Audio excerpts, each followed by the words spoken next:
नमस्कार दोस्तों, मैं हूं आपका जिगर का छल्ला टिंकू जिया। इस वक्त की बड़ी खबर वर्ल्ड बुक फेयर से।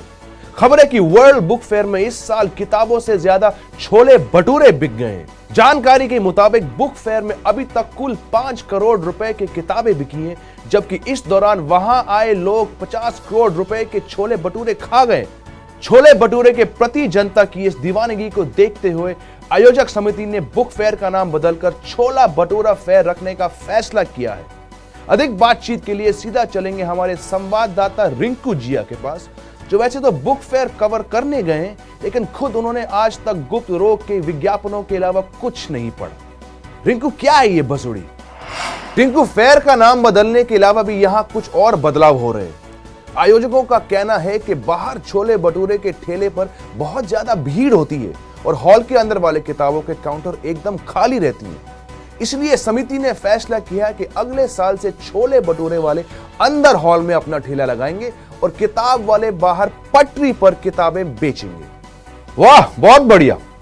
इस बीच खबर आ रही है कि छोले भटूरे के इस क्रेज को भुनाने के लिए कल एक लेखक ने अपनी किताब के साथ लोगों को एक प्लेट छोले भटूरे फ्री खिलाने का ऑफर रखा। मतलब किताब खरीदो और उसी पैसे में छोले भटूरे खा जाओ। पिंकी चौधरी हमारे साथ जुड़े। पिंकी, कैसा रिस्पांस मिला इस ऑफर को? ऑफर देखकर किताब के स्टॉल पर लोगों की भारी भीड़ लग गई। बाकी प्रकाशक भी परेशान हो गए।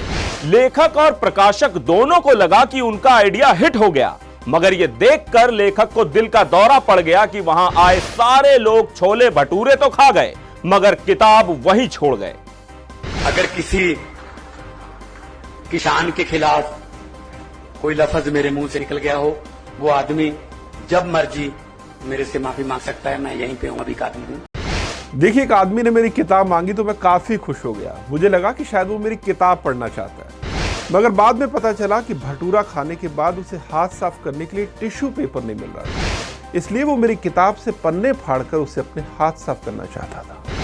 इस बीच हमारे साथ बातचीत के लिए जुड़े हैं वर्ल्ड बुक फेयर में छोले भटूरे का सबसे बड़ा काउंटर चलाने वाला बिल्लू भटूरे वाला जी, जो कुछ साल पहले तक खुद एक प्रकाशक थे और इसी बुक फेयर में स्टॉल भी लगाते थे। बिल्लू जी, प्रकाशक का काम छोड़कर आपने छोले भटूरे का ठेला लगाने का फैसला क्यों किया?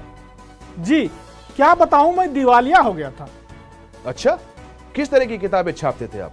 मैं हिंदी के कवियों की किताबें छापता था। बहुत लोगों ने मुझे समझाया कि अगर तुम्हें आत्महत्या ही करनी है तो फिनाइल के पकौड़े बनाकर खा लो या फटे दूध की लस्सी में पेट्रोल डालकर पी जाओ। कम से कम एक झटके में मर तो जाओगे।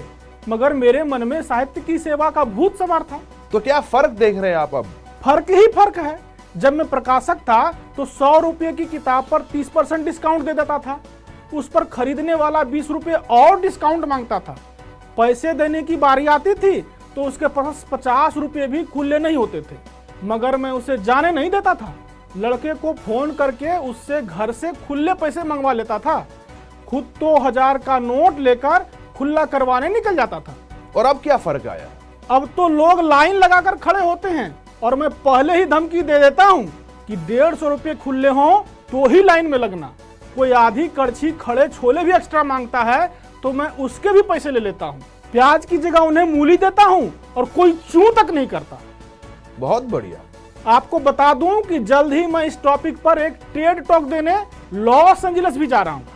आपको बता दें कि अगले महीने लंदन में लगने वाले इंटरनेशनल वर्ल्ड बुक फेयर में शामिल होने के लिए दुनिया भर के बड़े बड़े पब्लिशर्स को बुलाया गया है।